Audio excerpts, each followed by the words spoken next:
My next guest is bullish on this market, in part due to pending Fed rate cuts, also the Mag 7 resuming their leadership role. I'm going to bring in now Kobeissi, letter editor-in-chief Adam Kobeissi. And Adam, I'm not sure if you just heard our conversations. Before we even get to some of the things on your letter, your thoughts on the way this market is acting. I mean, it's been, we've had 10 out of 11 weeks up, but we haven't been able to break out.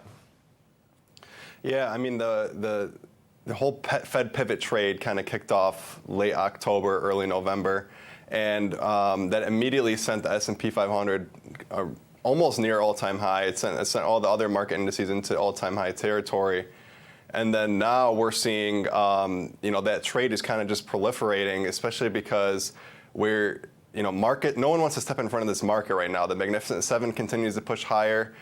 We've seen NVIDIA by itself add 20% this year. And I think right now, you have to kind of trade the market you have, not the market you want. And what that means is you kind of keep playing this tech narrative, you keep playing this buy the dip narrative until there's a clear turning point in the market. Because anyone that stepped in front of this rally over the last 2 months has gotten burned, and I think that will continue to be the case. All right, so let's talk about this. In your letter, the most recent update I've seen, S&P 500, you are bullish on it. Target 4,900, stop loss 4,725. At what point would you adjust your target higher? Because it feels like if we finally close above an all-time high, that in of itself, I think, could attract more buyers. Yeah, absolutely. And I think right now what we're trying to weigh here is, look, the futures markets are showing anywhere from 6 to 7 interest rate cuts in 2024.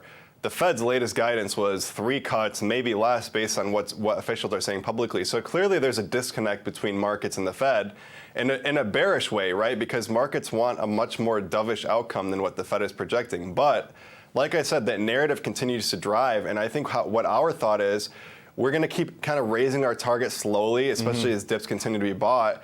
But instead of calling for the S&P to 5,500 or some crazy move, keep taking this 100 points at a time, keep a tight stop, and that way if things do start to turn and the Fed narrative kind of starts to flip, you're limiting your losses to the downside. So it's kind of like a rolling target that we have here, and we could even see 5,000. I do think we see all-time highs in the S&P very soon. All right, let's talk about oil, which is bearish. We just had Ali here saying that because of geopolitical risk, it's bullish. A lot of people think it's a little limited downside here. Target 69 on the downside. You will use 79 as a stop. Is this an indictment against the global economy then? Yeah, so I mean, first of all, the geopolitical tension narrative, we've had just about every reason for oil prices to rise back above $80 in the last month or two, and they haven't done so. And even as the U.S. launched strikes in the Middle East, even as tensions seem to be growing, every rally in oil prices is sold, and I think what's happening is 2 key things. Number one, there's rising concerns about demand. I don't think demand's going to be anywhere as strong as it was last year in 2024.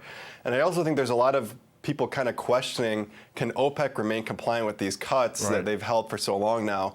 I don't think that's going to happen, all while you see U.S. productions at an all-time high, non-OPEC productions at an all-time high.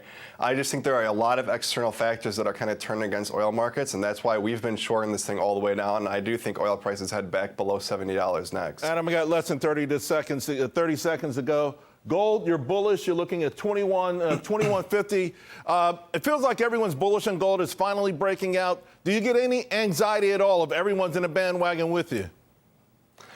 That is something you got to worry about. Are we in a crowded trade or not? But I think the reality is the dollar is still weakening. I think we're going to still see lower Treasury yields, especially as this Fed pivot trade keeps running.